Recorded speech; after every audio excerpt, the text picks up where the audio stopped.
Bonjour à tous et bienvenue dans ce Morning Bull Live. Nous sommes le 7 novembre 2022 et le marché est en train de marcher sur la tête, si on peut s'exprimer ainsi.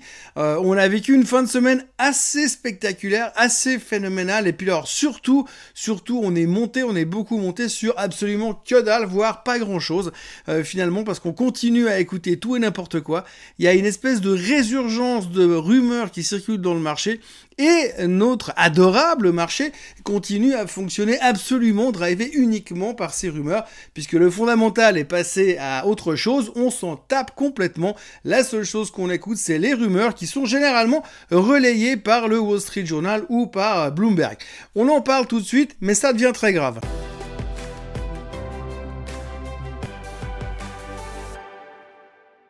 Oui, alors non, bien sûr, c'est lundi matin, c'est les périodes de réflexion, j'ai passé tout le week-end à Gamberger, enfin une partie du week-end à Gamberger, mais c'est vrai que quand on voit ce qui s'est passé un tout petit peu la semaine passée, et même quelques semaines en avant, on a intérêt, on peut se poser des questions sur ce qui est en train d'arriver en ce moment dans les marchés financiers. Alors je sais pas exactement où on en est, mais si on fait un léger flashback sur le passé, on va se rendre compte simplement que, mercredi soir, Powell a parlé, blablabla, on connaît toute l'histoire, jeudi, on continue à baisser parce que Monsieur Powell est resté négatif, est resté hawkish et ne veut pas arrêter de monter les taux.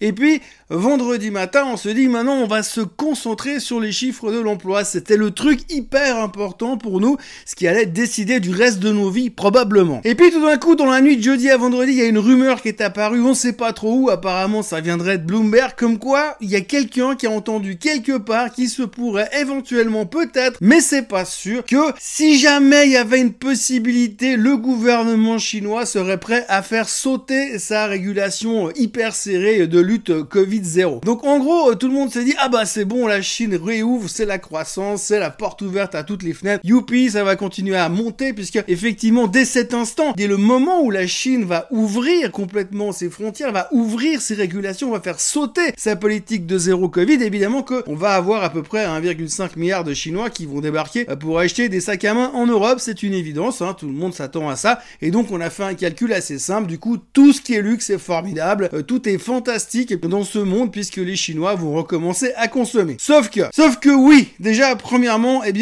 pour l'instant il n'y a rien qui a été confirmé, bien au contraire, puisque carrément le gouvernement chinois a infirmé cette rumeur qui est complètement bidon. Le marché veut pas y croire et continue à être relativement solide ce matin, mais la rumeur de déconfinement de la part de la Chine a été carrément démenti par le gouvernement. Mais je répète, le marché s'en fout complètement pour l'instant. Donc du coup, la semaine dernière, on a quoi? On a finalement, dans les nouvelles officielles, on a des dizaines de milliers de personnes qui sont bloquées chez Foxconn parce qu'il y avait 2 personnes qui étaient contaminées. On a des dizaines de milliers de personnes qui sont restées bloquées dans un parc d'attractions à Shanghai, un parc Disney, parce que 2 personnes étaient contaminées. Et ça, c'est la Chine qui est en train de relâcher sa politique anti-Covid. Eh bien, on se réjouit de voir ce que ça va donner. Enfin bref, pour l'instant, récapitulons. Le gouvernement chinois a démenti toute détente du côté de la politique de zéro Covid. Mais nous, dans les marchés financiers, on pense que c'est génial, c'est un truc qui va se transformer, qui va nous changer la vie. Alors donc, si je réfléchis bien dans tout ça, parce que des fois j'arrive à réfléchir, pas souvent, mais des fois j'arrive à réfléchir. On nous dit, s'il y a trop de consommation, s'il y a trop d'influx de cash qui rentre dans le marché, ça crée de l'inflation. Si vous avez 1 milliard de Chinois qui redébarquent en Europe pour venir consommer, je pense que ça va faire monter un tout petit peu l'inflation. Je peux me tromper, mais je pense quand même. Néanmoins, c'est pas grave. Le fait que les Chinois rouvrent, le marché explose, c'est génial. Le marché explose. Ce matin, on voit les chiffres d'exportation de la Chine qui sont nuls. Donc la croissance en Chine, pour l'instant, faut oublier pour les 3 prochaines années. Mais ça, on s'en fout complètement parce qu'on sait que les Chinois vont pouvoir ressortir un jour.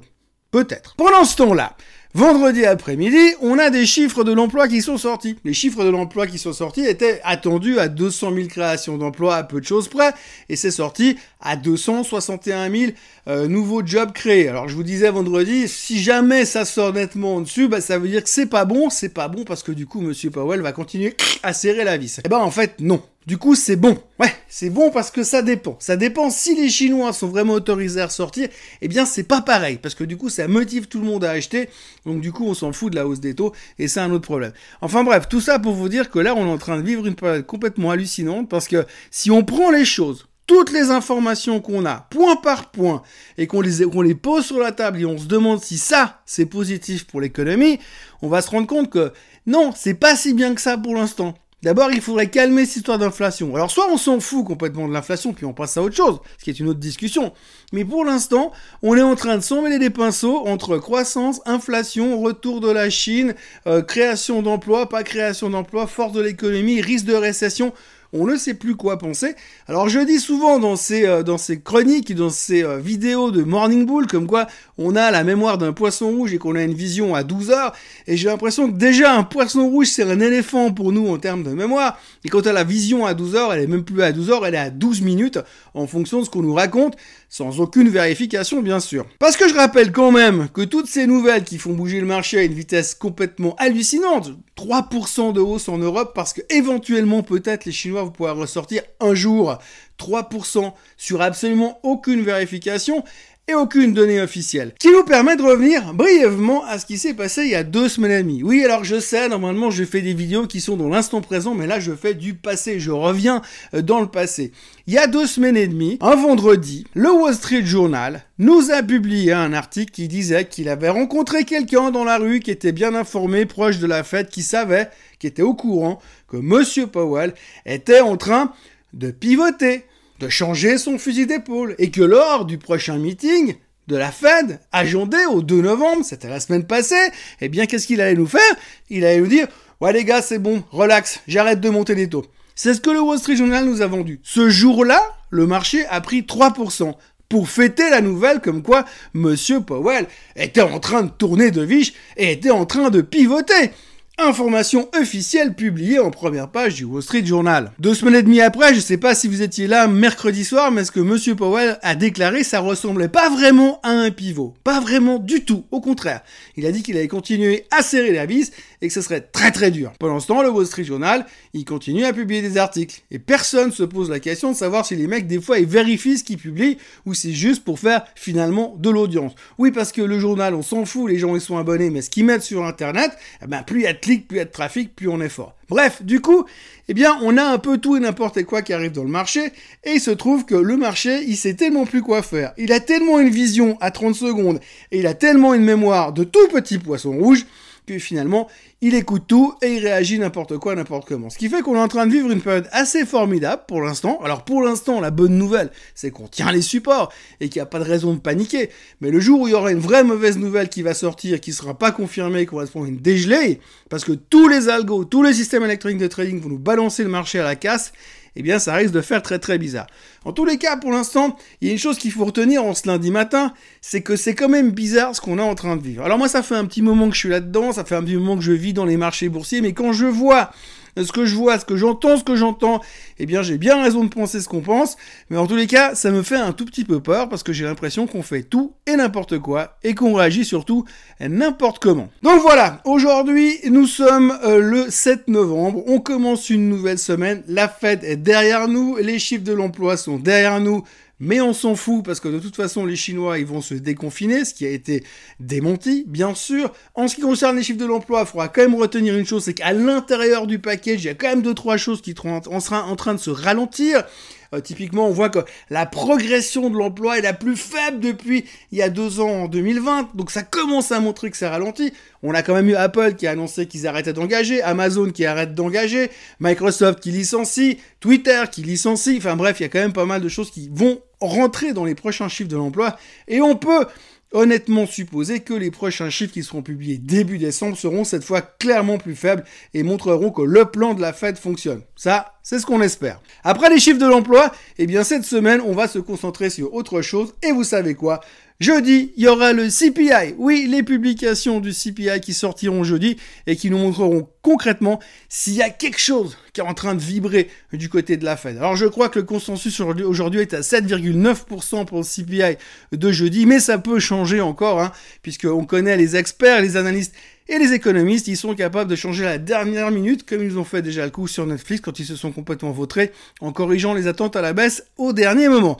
Affaire à suivre donc cette semaine, on va beaucoup parler du CPI, beaucoup parler de l'inflation et beaucoup parler de voir si entre Bloomberg qui nous annonce que les Chinois se déconfinent et le gouvernement chinois qui eux annoncent qu'ils ne se déconfinent pas, on va voir qui des deux a raison. Autrement, l'autre chose qu'il faudra observer ces prochaines 48 heures, c'est les midterm elections, les élections de mi-mandat aux États-Unis qui vont avoir lieu le 8 novembre et qui seront officialisées. Les résultats devraient être officialisés s'ils arrivent à tout calculer mercredi matin en Europe. Donc normalement, si tout va bien, les démocrates devraient garder le pouvoir, mais si tout va mal, eh bien, il risque d'y avoir une espèce de gridlock, comme on dit aux États-Unis, c'est-à-dire que le président qui est démocrate et le gouvernement qui est républicain, ce qui veut dire que finalement, ils pourront pas se causer, ils pourront pas bouger, et puis en ce moment, vu ce qui se passe dans le monde, ça serait quand même mieux qu'ils puissent avoir un tout petit peu de dynamique les 2 prochaines années.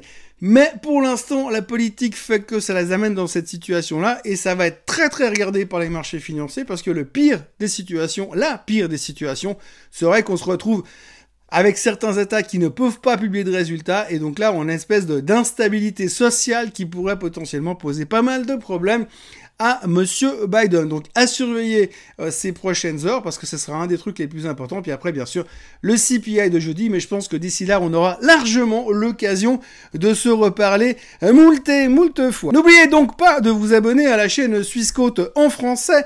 Nous sommes à 24 950 abonnés sur cette chaîne. Donc je vous annonce quasiment officiellement que, à moins que plus personne ne s'abonne ces prochaines heures, il y a de fortes chances que j'ai changé de coupe de cheveux dans les 72 heures. Mis à part ces considérations capillaires, je vous encourage à liker cette vidéo, à revenir demain, à partager cette vidéo, à en parler plein autour de vous, pour que moi aussi je puisse faire du trafic comme le Wall Street Journal. Et d'ici là, je vous souhaite une excellente journée, un très bon début de semaine, et je me réjouis déjà de vous revoir demain au même endroit. Bye bye!